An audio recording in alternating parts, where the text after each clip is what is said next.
All right, fantastic. Very good evening, everyone. Welcome to PitchCamp's 16th webinar today. We are very pleased to bring you the growth marketing and the sales leadership series of PitchCamp. Today we have an amazing speaker and a very good friend of mine. We have known each other for last 6-8 years from the startup ecosystem. We were both NASCOM Product Conclave volunteers. Couldn't be more excited to bring Avinash, who is also known as one of the digital marketing leaders in the country. So welcome, Avinash. Welcome to PitchCamp. Hey, Bimlesh. Pleasure to be here. As Avinash shares his perspectives on how do we build great marketing funnel that converts. You can go ahead and start popping in your questions in the Q&A box, which will help me to moderate and bring it up with Avinash at an appropriate time. So PitchCamp is an initiative that was started in 2020 with an intent to help people to share their ideas with the world better. So we do this through investor pitch coaching and sales coaching for entrepreneurs. So we have currently signed a partnership with Draper Startup House, which is a fund syndicate to also focus on their startups as their pre-pitch partner to train and coach their startups before they go live pitching to their funds. So very excited with this new partnership. We are also launching a new workshop called Pitch Right, which is for the open market. Any entrepreneur who's trying to raise your angel round or your seed round, we can work with them to get their entire pitch story or startup story right, so that you increase your chances of being fundable. Right, that's primarily what the investors look for. So with this, I'd like to welcome Avinash again. So Avinash, talk to us a little bit about yourself, your background, sure. your love to marketing. And sure. And we'll take it forward from there. Sure. So I have a long career, but I would like to divide it into two phases. One is before I went into digital marketing, and the next is after I came to digital marketing. So while I was working at Nokia, I got interested into digital marketing because I wanted to know how to promote my own blog. So that got me interested into digital marketing. That led to a couple of small startups which I did on the content marketing space. Based on that confidence in that small startups that I did, I quit my job at Nokia, did a startup for 1.5 years, and things didn't work. Then didn't want to go back to telecom, so decided to build a career in digital marketing. So I joined this company called Sportskeeda as their first marketing employee. Sportskeeda, as you know, now is a big company. Earlier it was not so big. So I joined them as the first marketing employee and helped them scale by 12x in a matter of 1.5 years. After that, I joined Langur, a digital agency, where I worked for 1.5 years. Then for 3 years, I worked for a startup called Roof and Floor. It's a property portal backed by the Hindu Group. And last August, I moved out, and now I'm working for a US-based SaaS company called as Conversate. It's a AI company which helps convert leads into calls, because calls are more valuable than just leads. So that's the context, and that's how my digital marketing journey got into it. So I'm really interested in digital marketing, and I'm very much interested in anything to do with digital consumer psychology, convincing, persuasion. These are all my topics that are of interest, and the topic that I'm going to cover today is also somewhat closely related to that. Absolutely. So lead generation, lead conversion is a challenge across all stages of the company and across all companies, right? Yes. Right. What have you been seeing the changes in trends in lead generation before we run into, before we kickstart your topic? If you can just talk about this a little. No, the trend is, in one way, you can say that it has become very much easier to do, because both the major platforms, Google and Facebook, have simplified lead generation to a large extent. So due to this, what happens is everybody thinks that they can do lead generation, which is a good thing, but to really make it work and to actually bring out outstanding ROI, you need a lot of other aspects like understanding of consumer psychology, understanding of technology, how to build front-end websites. A lot of things are there. So while it has become easier, the platforms have made it easier for anybody to start running campaigns. It is still hard to do it at at optimal level. Okay. So which is why if you talk to a lot of people, they say digital marketing, I can do it, which is true. The platforms have actually made it very, very easy. If you're having a small scale business, you can easily start off and scale to a reasonable level. But really, if you want to extract the maximum value, then you need more understanding and expertise. So that's the main trend. So I'm seeing a lot. Actually, I was surprised that Facebook has 20 million advertisers. So you can imagine. So wow. While they have 2 billion or 2.5 billion users across Facebook and WhatsApp, they have 20 million advertisers.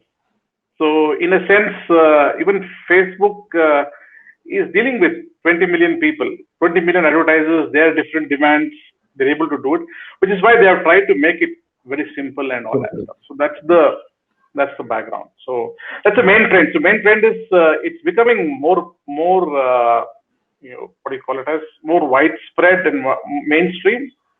But there is still room for somebody who's an expert in this to gain outsized value out of what they're investing in terms of ROI.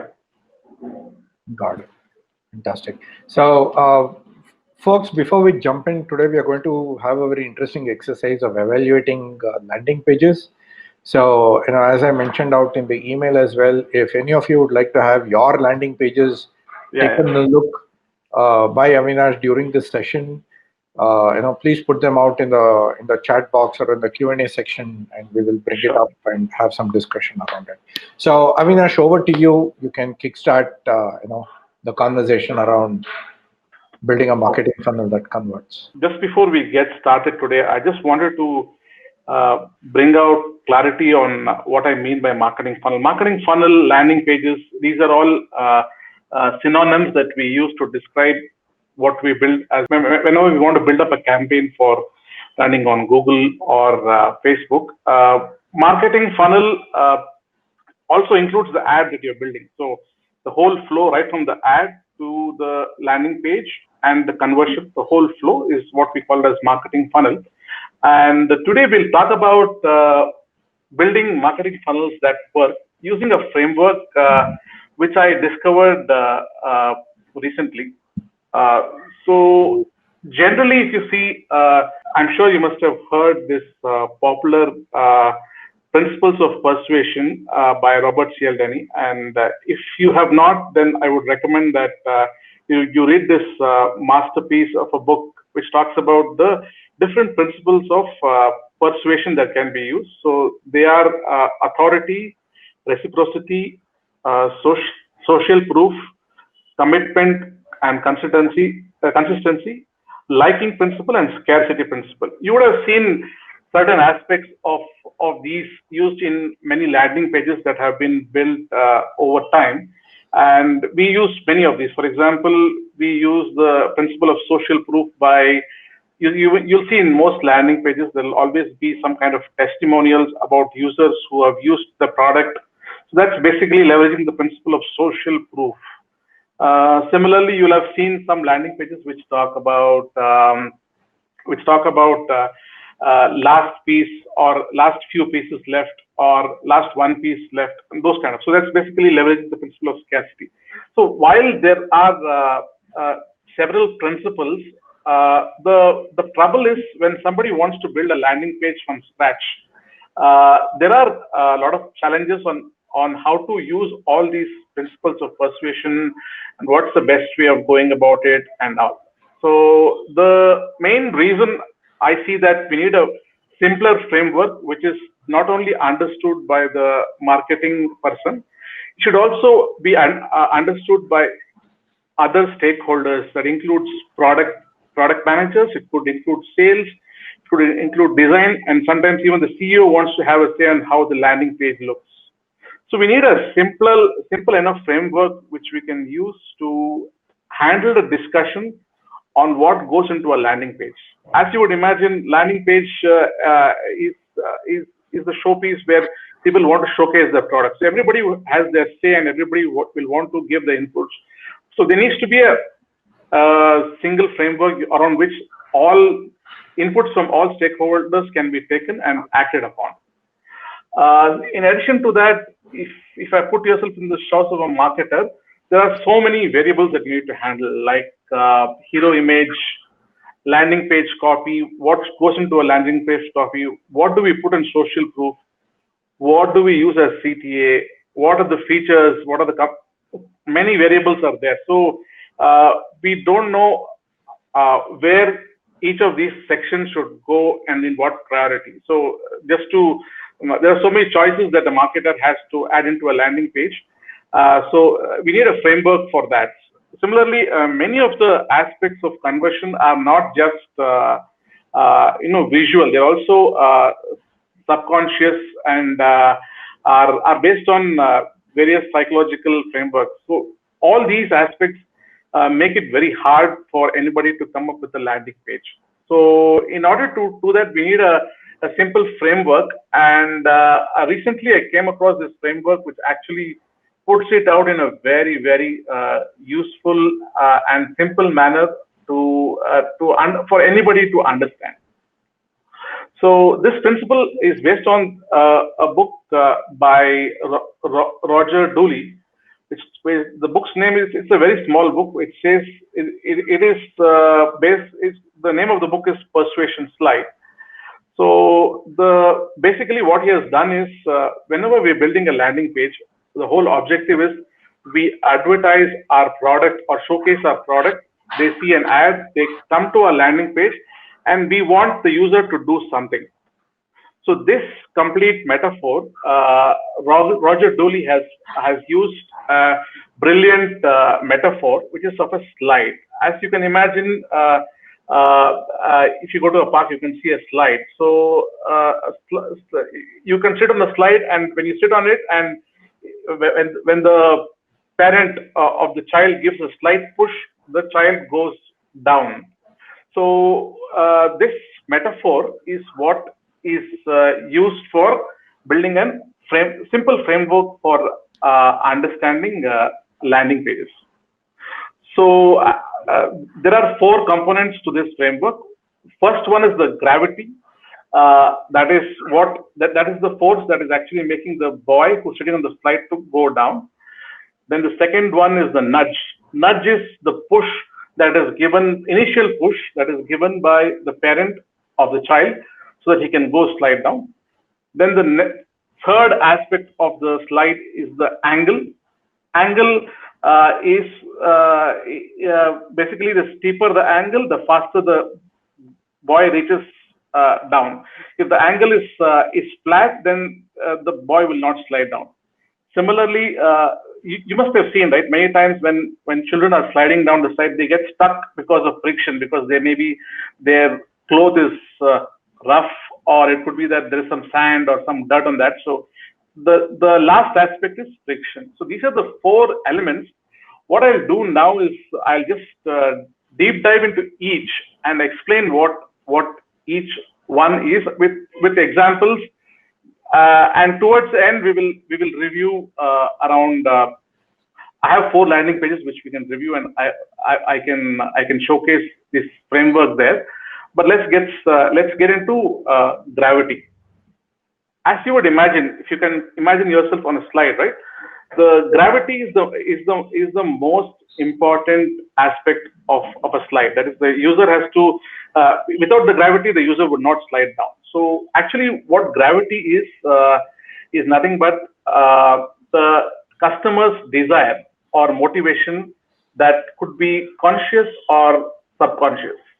As an example, if somebody wants to lose weight, and this is something that is there in the back of the mind, And to this person, if you start showing some product which will help lose mind, then you're connecting to the user's motivation. So if you don't connect to the user's motivation, you will not be able to get the user to do what you want to do. So that's why the gravity is the most important part of the slide. And if the gravity of the slide is not, if the gravity component of the slide is not aligned with the user's requirement, then you will not get the conversion that you're looking for. So many a times we see a lot of examples where people are fighting gravity because they tend to use messaging around what they need, what the advertiser needs versus what the user is looking for. So whenever there is a big disalignment between what the user is looking for and what the advertiser is looking for, it won't go well. So in the case of gravity, you have to align all your messages with the customer's motivation, and this could be conscious or subconscious. So as an example, so just yesterday I was going through this Facebook ad which talks about actually this is a product which is selling plant-based lactose-free butter. But if you look at the visual that they're showing, it says bread and a generous amount of butter. So I mean, I'm not looking to buy butter. So I mean, the first look at it, I get confused on what is the stuff. So you're not connecting to my gravity. If I am looking to, because of a health reason or because I'm a vegan, I'm looking for plant-based butter, you need to call it out right away in the front, right? So you can see in this case, he says bread and butter of a generous amount of butter, no relation.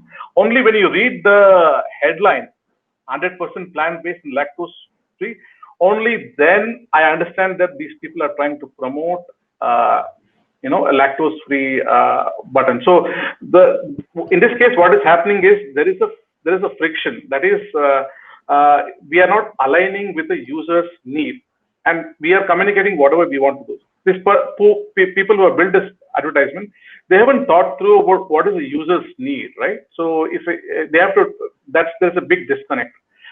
Furthermore, they have gone ahead, and if you click on the landing page, right? So I'll just take you to the landing page. So if you click on this ad, it takes you to a landing page with just lists of all the products.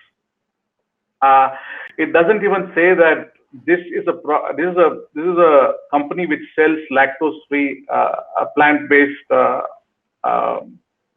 milk as an alternative. So basically, or even to that particular product which was advertised. Yes, I mean product, or I mean there's complete disconnect. So you can see that if you run a campaign like this, right? Obviously there will be no conversions because you're not aligning with what the customer is looking for. That's a fundamental requirement. So gravity of any product is aligning yourself to the customer's requirement. It can be conscious and it can be subconscious. I will talk about some conscious and subconscious examples when we review some landing pages. So the first concept we have to understand is gravity, and we should always try to align our messaging around the gravity. So that's the first concept. The next aspect, which is important in the slide example, is the nudge. So as you can imagine, if a child is sitting on top of a slide, he needs to be given an initial push, otherwise he won't slide down. So this is the nudge. So nudge is the initial entry, or how we show how the customers gets to see what we want to offer. Normally, it is a Facebook ad, or it's a banner on a website, or it can be an email, or it could be a pop-up on a website. Any of these are nudges, and the purpose of nudge is to do two things. First, it has to be visible. So you need to be able to, the target audience needs to be able to see the nudge. Next is it has to catch the attention of the user. So it has to it has to be visually appealing. Second, it also has to connect with the user's gravity. Otherwise, user is not going to click. So, as you can imagine, on Facebook, there are already a million Facebook and apps and WhatsApp, and there are a million ways in which a user can get distracted. So if you don't get your nudge right, which is a clear, interesting visual.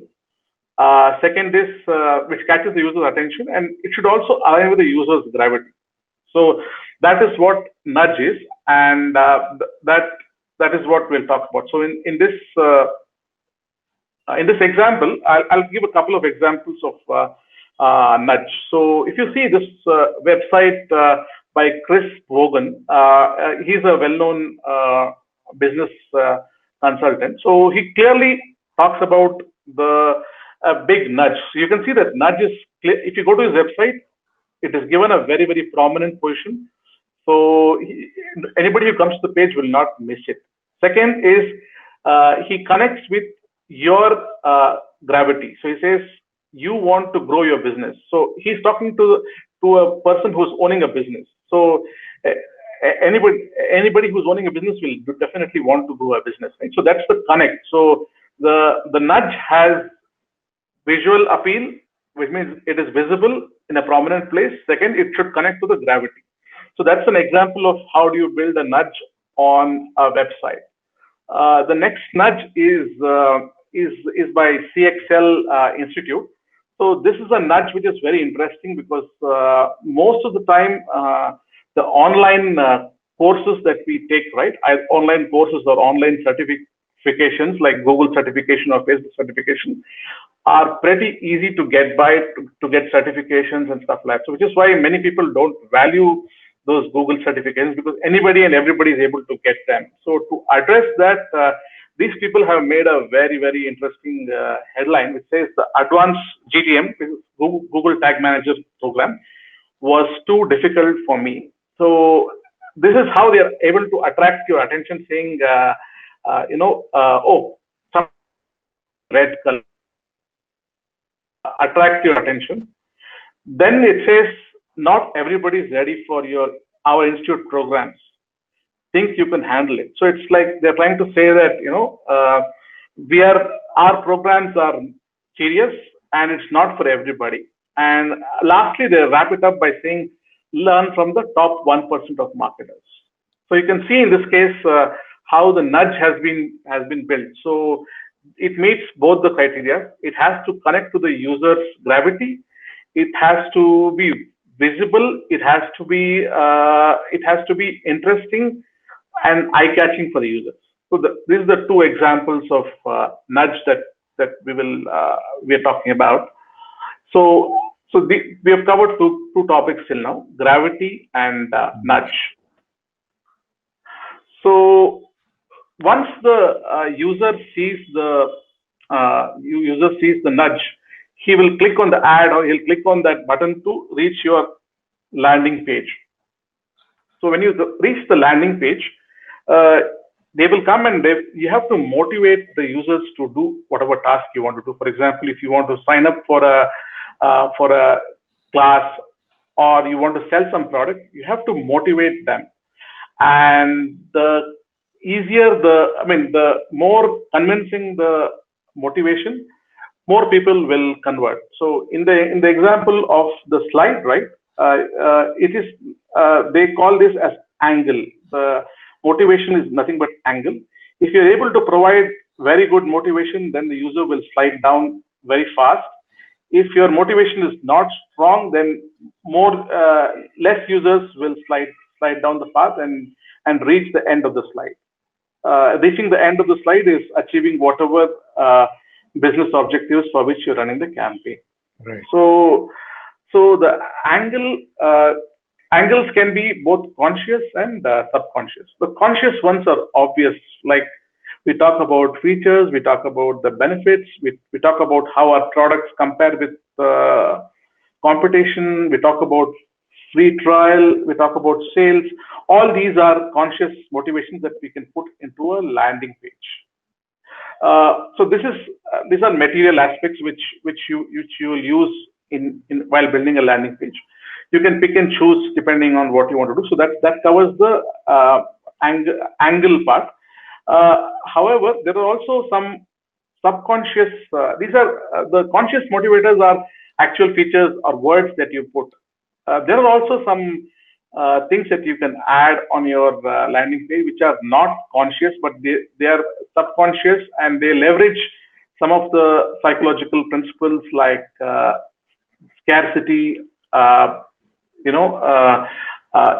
Amazon does this really well. So if you are now wanting to buy some product, they will have this very prominently says free delivery by tomorrow. So the moment you see that, then if you have a choice of buying it from, let's say, a shop versus ordering on Amazon, you can clearly see that they're trying to highlight that I'll get it by tomorrow, and tomorrow is good enough for most people. So those are like the subconscious motivators that actually make us complete the transaction. So if I had come to buy an iPad Wi-Fi version, and I'm just thinking of ordering, by looking at this subconscious thing saying free delivery by tomorrow, oh really, by tomorrow I'm going to get it, so I will be more likely to come complete the task. Similarly, other ones which is used, I think abused also to a certain extent, is most of the travel websites talk about we have only one room left, and they're basically trying to leverage the scarcity principle. So whenever you browse most of the listing websites, they talk about few rooms left, last few rooms left.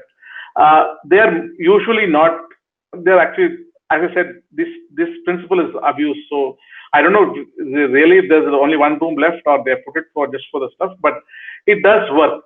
For example, if you're choosing this hotel and you want to decide now, and when you see this small nudge which says, oh, only one room is left, shall I go ahead and book it now?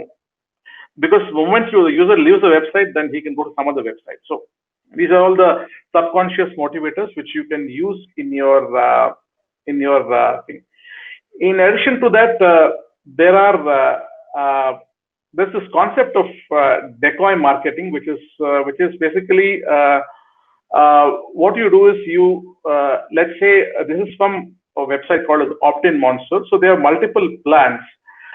So plan starts from 179, 399, and stuff like that. So they have multiple plans. So initially, when they want to sell the 179 one because that's the most lucrative one, whereas the 99 one is not lucrative for them because they make more money by 179, right? So what the decoy marketing principle talks about is you intentionally add one more listing, which is right next to the listing that you want to sell.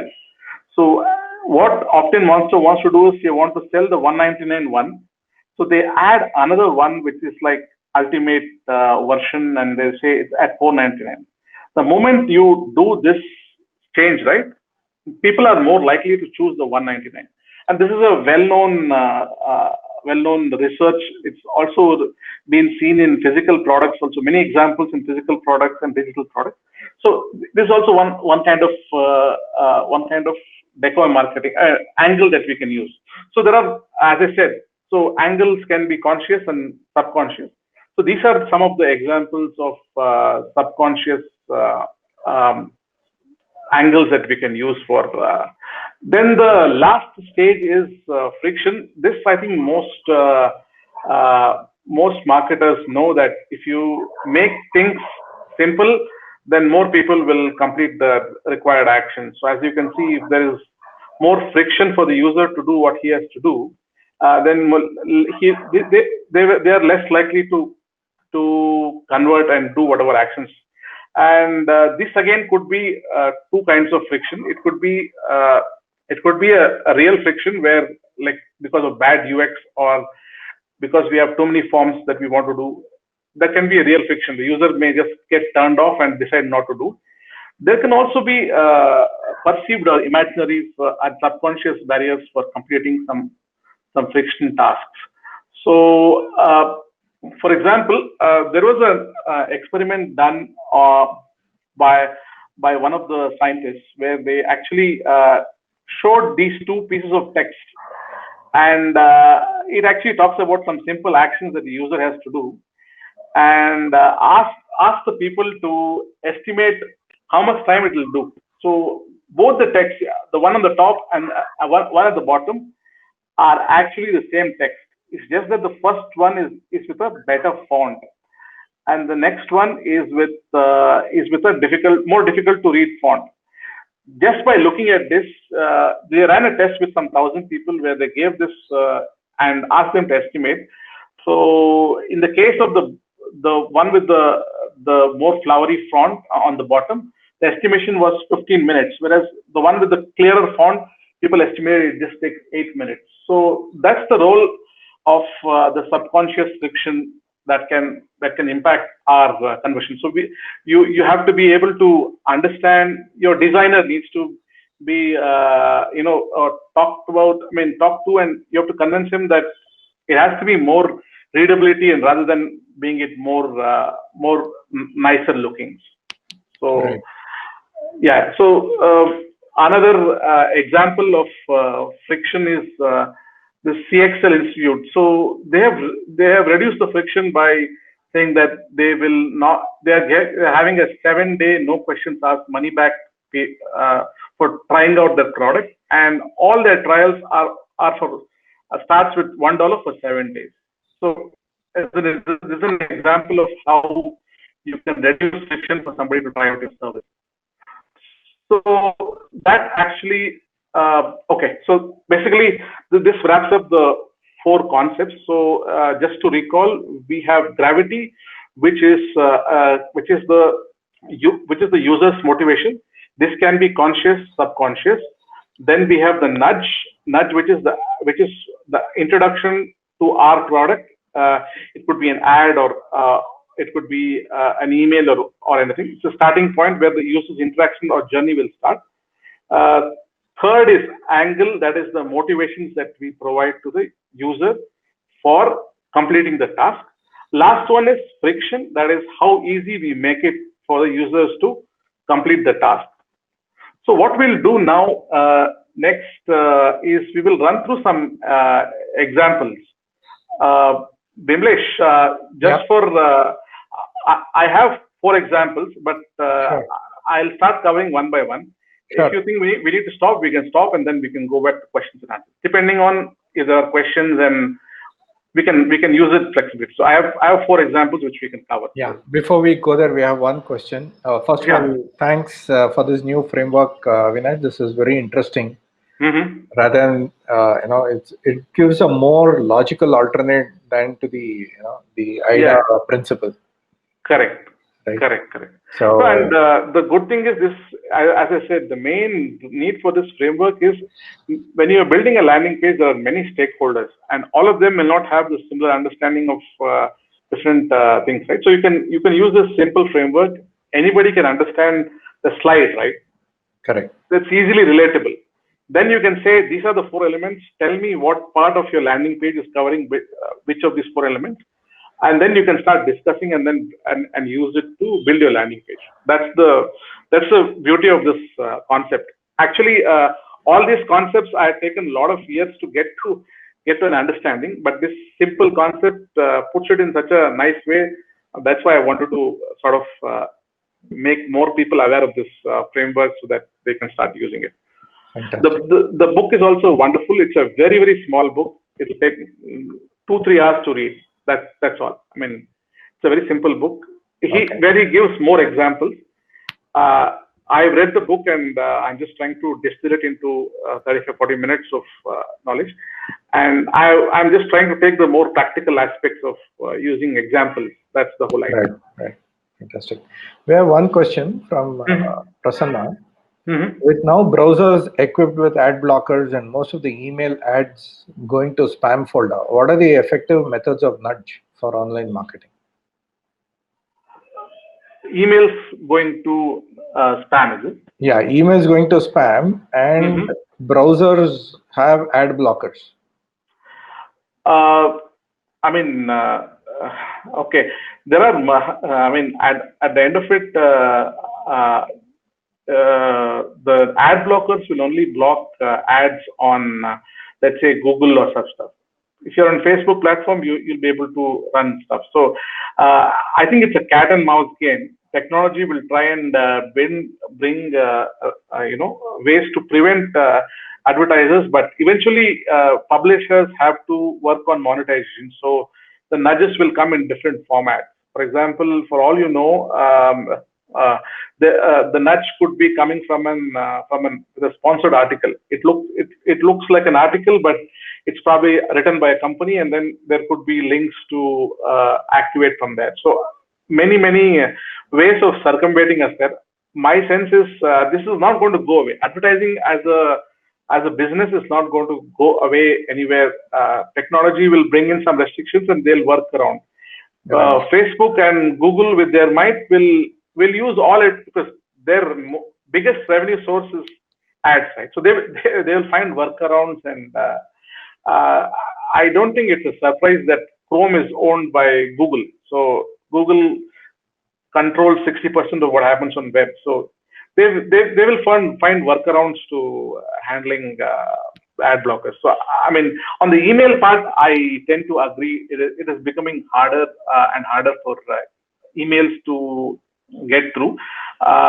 That's a challenge that I think Gmail is really making it hard for marketers to be effective.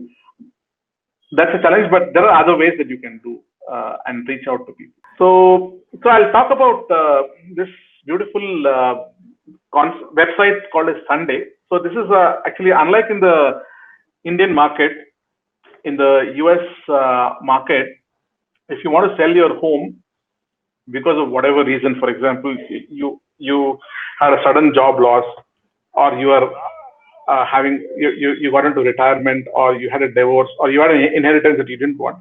You want to sell your house, and as you know, selling your house is a painful process where you can go and list out and classify it, talk to people, and all that. So to remove this pain, there's this company called as Sunday. They have actually launched a service where you can go and sell your home as is. I mean, whatever is the current state, they'll take it, and within 10 days they'll evaluate you and give you a cash offer. So basically, in 10 days, you can get cash in your house, and the house will be owned by them, and they'll do whatever they have to do. So that's the thing. So the background here is the user's need is that he wants to sell his home to get the cash as soon as possible. I mean, US people are very don't want to waste time. They want to be done with it. So in this market, Sunday.com is operating. So what they have done is they have actually built a very nice nudge. You can clearly see this website, which look at the visual. The visual is arresting because nobody usually advertises a broken home, right? So they talk about that, and then they say we buy houses as is, and then they say sell as is, pay zero fees.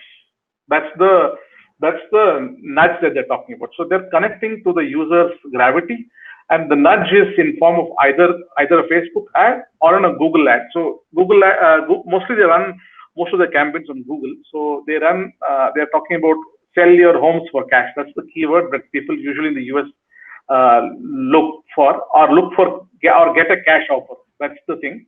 So these people have built out a Google ad which says get a cash offer in 2 minutes. So they're instantly connecting to the user's need, and they talk about what are the processes and quickly get the highest paid and all that stuff. They have some convincing stuff.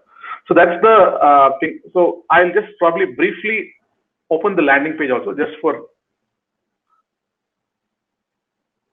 So this is the landing page that they have talked about. So as you can see, the nudge has led them to, the nudge has the gravity also.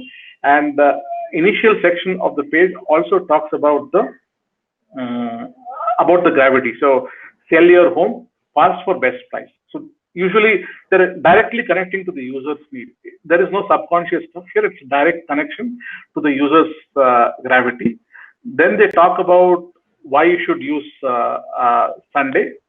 what are the various reasons why you can decide to sell your home on Sunday. Then they're talking about their promise, and then they're talking about customers and Sunday. So I have actually, in order to make it faster for discussion, I've actually put it into examples here. So in the case of Sunday, we saw the nudge, gravity in the nudge, and the angle. So they talk about many aspects. So first is they talk about what is their promise. So they're convincing you to try their service. Then they're talking about testimonials. Again, this is a method of social proof, leveraging the principle of social proof to convince people to sell their homes to Sunday. Then they've also made it very, very interesting because they talk about what are the reasons for which you might want to sell your house. I mean, for example, your house is dated, you're in financial distress, unexpected events, life events like divorce, downsizing due to, I mean, whatever is the reason, they have tried to make it easier for the user to connect for different reasons and why you should use Sunday. And then lastly, they talk about what are the alternatives.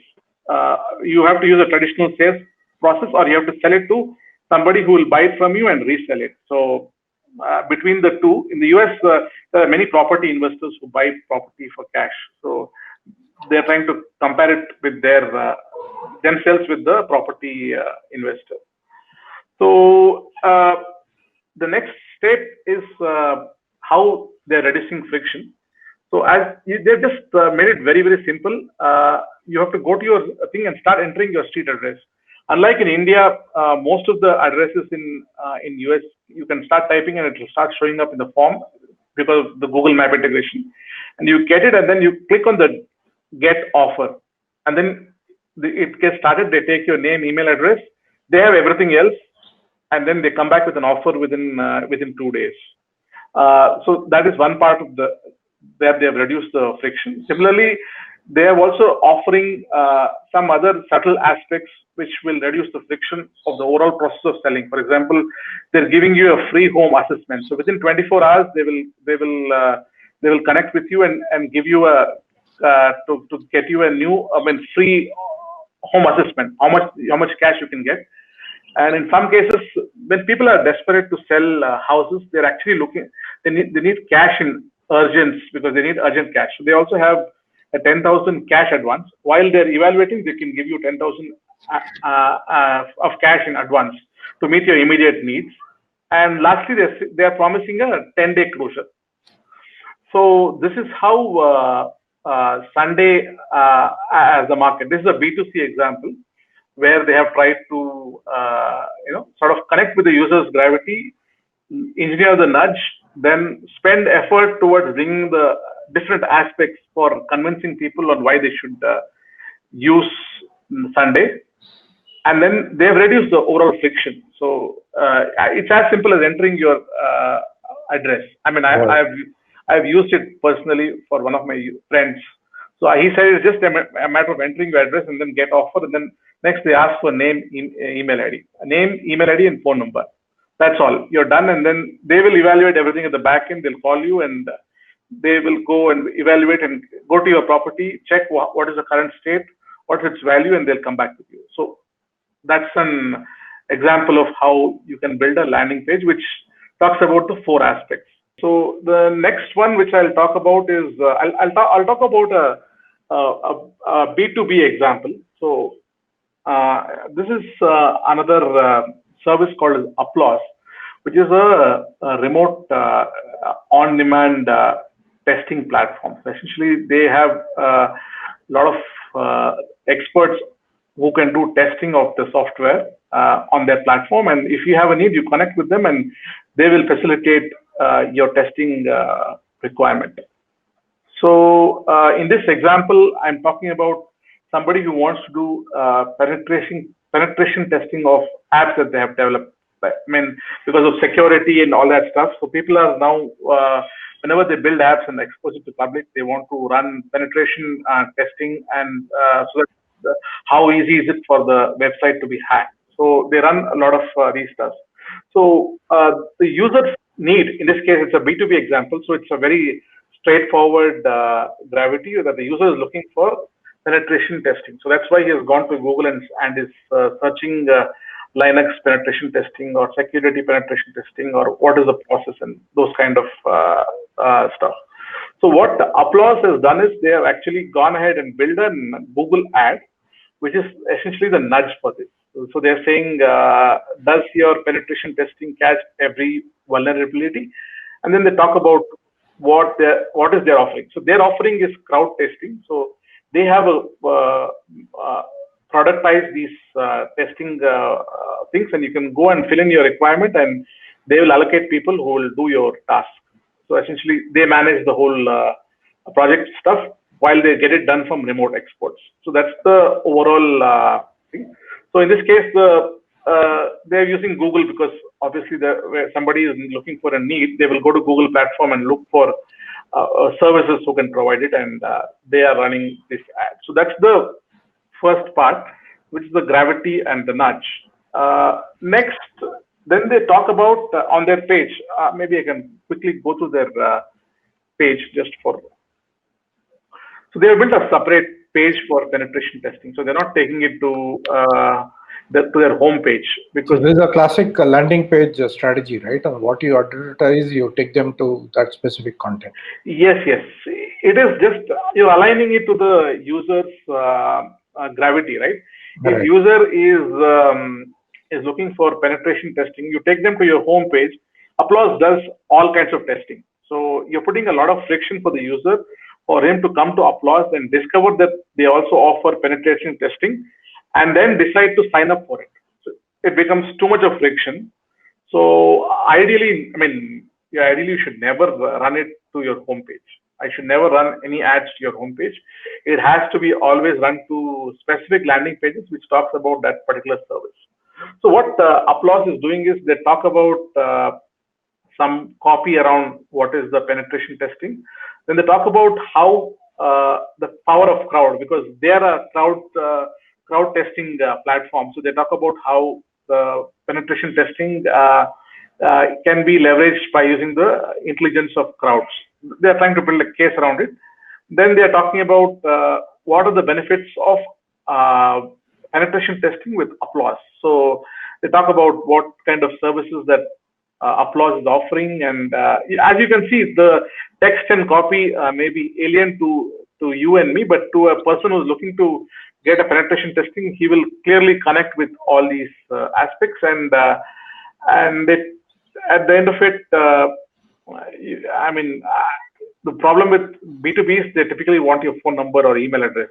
So there's not much to be done other than that. So, but you can clearly see that they have built a case where they talk about their offering, which is the crowd penetration testing. Then they talk about why go with Applause. So they're trying to address all the aspects of angle here. I have some slides here so that we can clearly see the stuff. So in this case of an angle, they talk about introducing the concept of crowd penetration testing, which is the domain that Applause works in. Then they talk about what is the benefit of using Applause. So clearly you can see the connect. And last one is friction. In this case, they have just left it to the form. So they actually left a form which talks about name, email address, phone number, and how can we help you. This is the form. So I think they have not done enough work. They could have done much better. But in B2B case, because of the way the sales teams are structured, they just want the name and the country and the phone number, so that somebody from the sales team can call and reach out to them and connect with them and find out what is the actual requirements. So this is what most of the B2B guys will do. However, I think they could have done something better. Maybe they could have provided a sample report of a penetration report for a client, so that the client will know what they can expect out of the Applause platform. Maybe that could have helped reduce friction in the user in choosing Applause versus somebody else. So maybe they could have offered that. Maybe they could have even offered a 30-minute call with a penetration testing. I'm sure Applause being one of the better marketed companies, they would have tried out and they would have figured out that it didn't work. But maybe there's some room for some ideas for B2B marketers on what they can do. I'm just trying to say that it is possible, but they have not done it. Maybe Right. they have done it in the past and they figured out it doesn't work for their sales structure, because I mean, different companies have different sales structures, and maybe they find it easier to just take the name, email ID, and phone number, and then connect to the actual salesperson and then do it. So I mean, I don't know, but I'm thinking there are ways to improve, reduce Sure. friction in this. But otherwise, they have done a fantastic job on gravity and angle. They have done a fantastic job. So that's a B2B example that I wanted to cover. Very nice. We have one question. This is from Rahul Bliss. Sunday was more of a business model. Model implemented works out well for marketing. Yeah. How to market pages which is not attractive to the user? No, you will, as I said, you have to make it. You have to make the effort to make it attractive.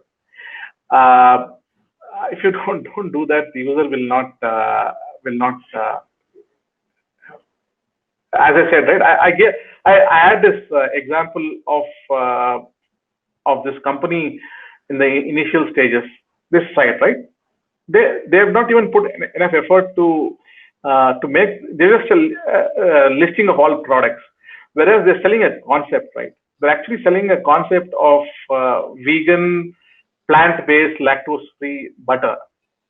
They need to be talking much more about it. So it's user, just because your product is uninteresting in the format, the marketer has to put effort to make it interesting. Otherwise, the conversion will not happen. So whether it is in building, I mean, we can do it through organic means also, but eventually you have to provide some value to the user, where user is able to associate his gravity to the product that you're offering. And that is the effort that marketer always has to put. So there's no getting away from it. Even though your product is not interesting, you will have to think of different ways to make it interesting. So the onus is on the marketer. User will convert more if you are able to reduce friction. So a part of reducing friction is connecting to users' needs. And that, if it is not so evident, like in the case of Sunday, it is very evident. I fully agree.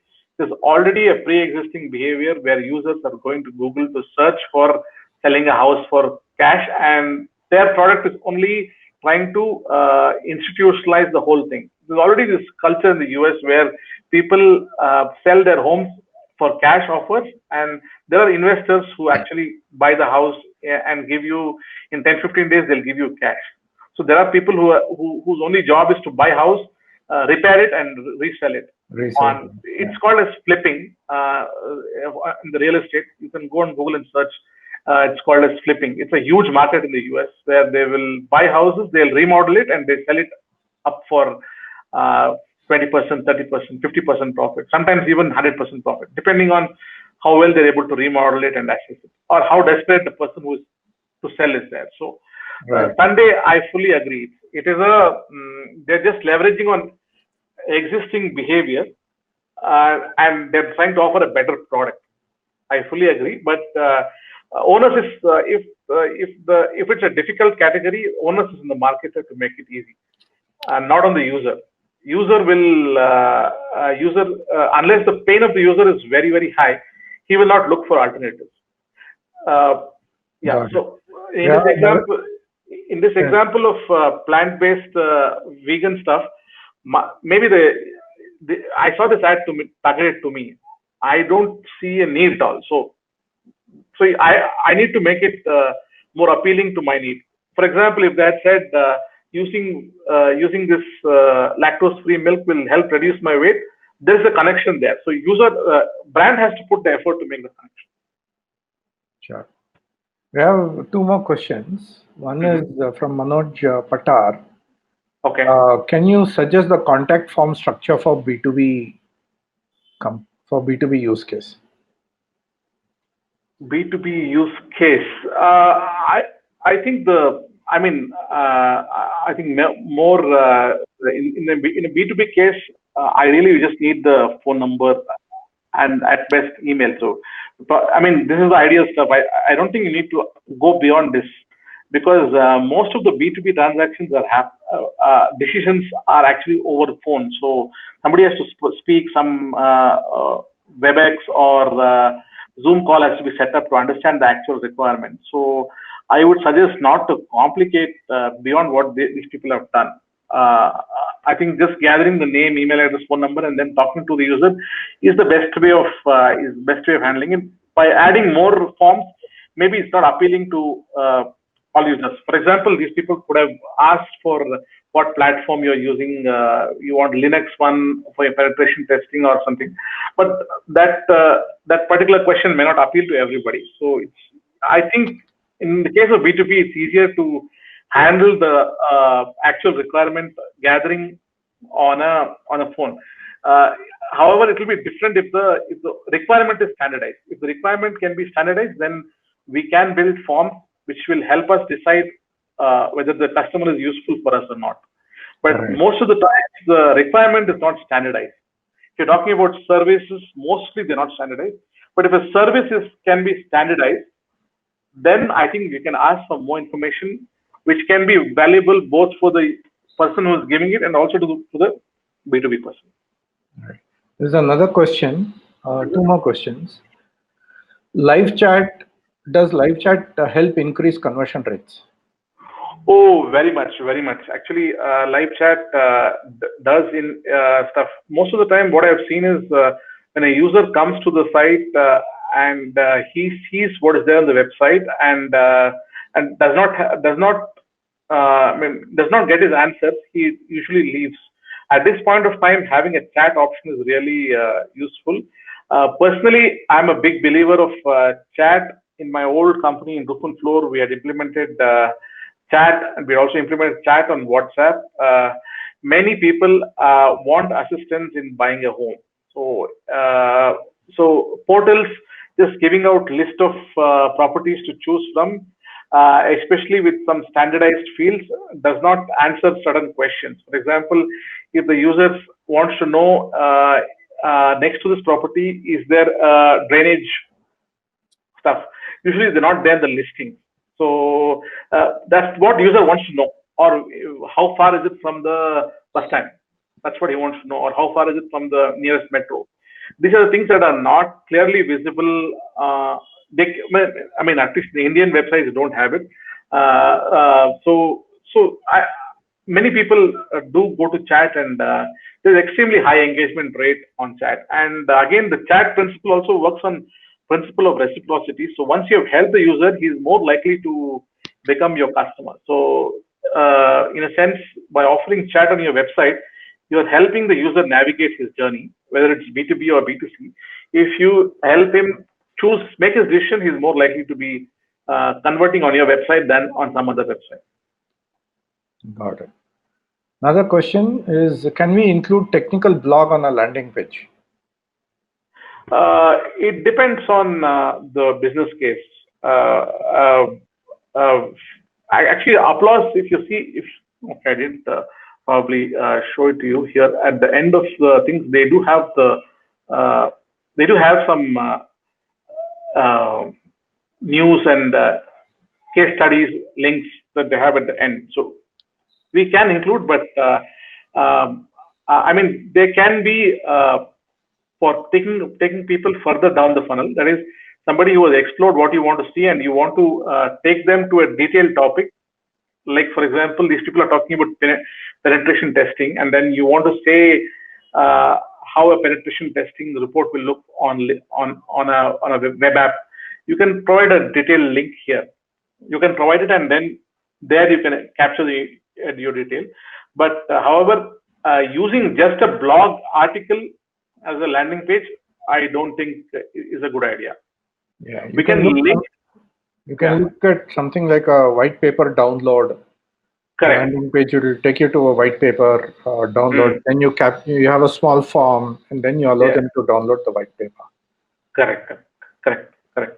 So I mean, people do use the technical articles and technical PDFs on the blog, but as Bimlesh mentioned, they are usually behind a form. So you have to actually give your details before you download. That actually is the input for the sales team of the B2B company to find out and sort of connect with the user to understand more about the requirement. Excellent. This is wonderful, Avinash. I think we have come to the end of the scheduled time.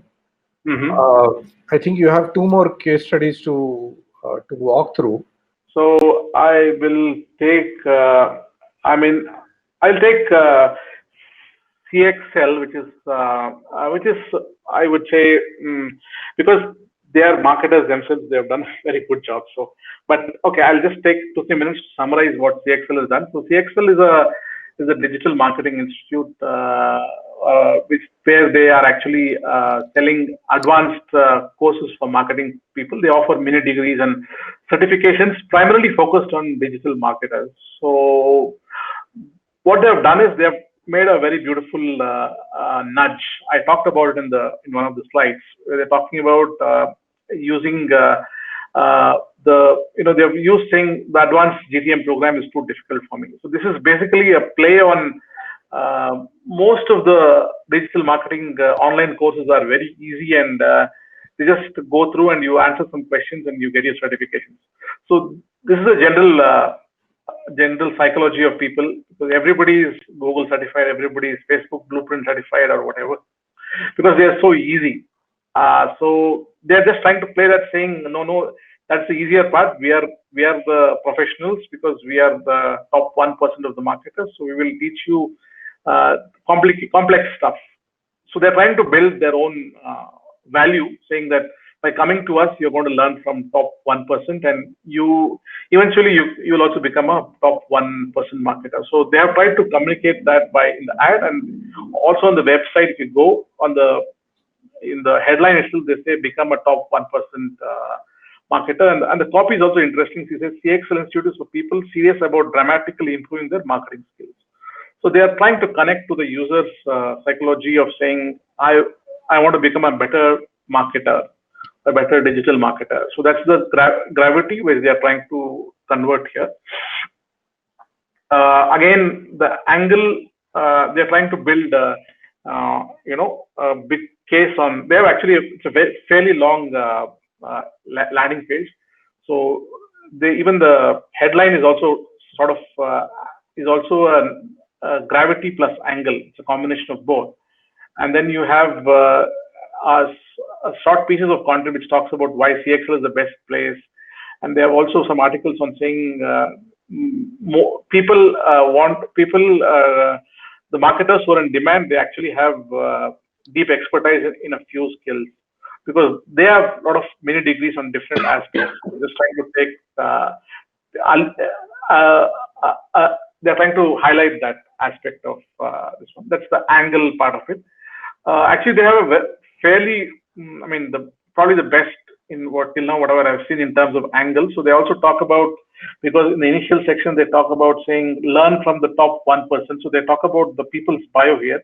So these are all people who are like working in large companies, like somebody who's a chief revenue officer is talking about marketing management, and somebody who is experimentation program manager of Microsoft, he's talking about advanced experiment. So they have chosen the best people in terms of using the for building the course.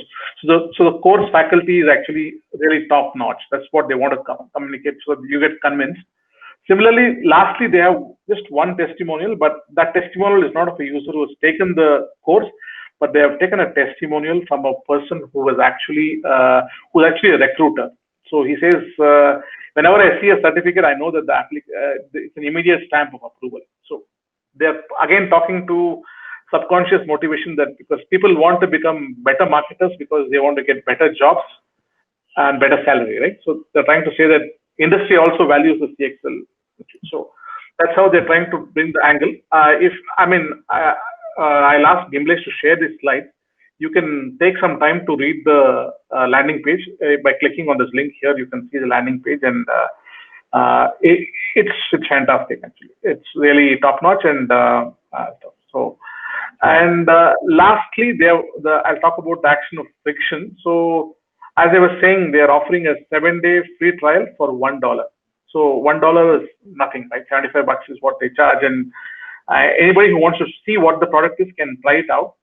And because they are so confident about the product, so I've also signed up for 1-day trial to see what they're offering, and the courses are fantastic. So because they have so much confidence, they're saying you can use it for 7 days.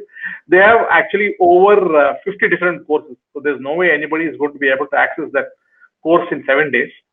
It needs good 2-3 months kind of stuff. So that's a commitment. So that's why they're trying to say you can trial for 7 days. So the courses are excellent. I mean, some of the basic ones to the advanced ones are good.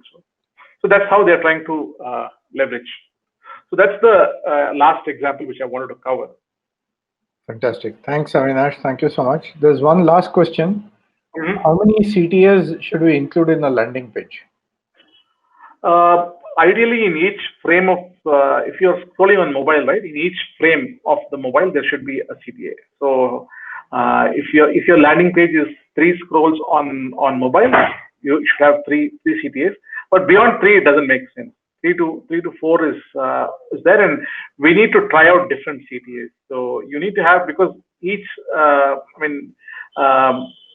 users may have different motivations. So you might want to try different CTAs. For example, the CXL Institute has one which says 7-day free trial, and then also they have C plans and pricing. So you can play around with that. But my advice is right from the first scroll to the last scroll, number of scrolls, you need to have at least corresponding number of CTAs, but not more than maybe 4 is the maximum.